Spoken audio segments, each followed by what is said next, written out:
यस्तो मार्केटमा रहेको यो पार्क बिल्डिङ अपोजिट साइडमा रहेको देख्न सक्नुहुन्छ। एकदम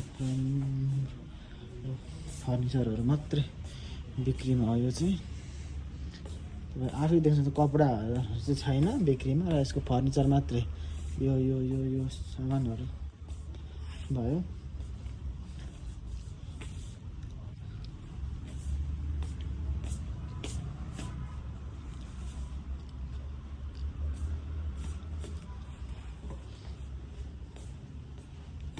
माथिल्लो एक तला माथि रहेको यो फर्निचरहरू मात्रै बिक्री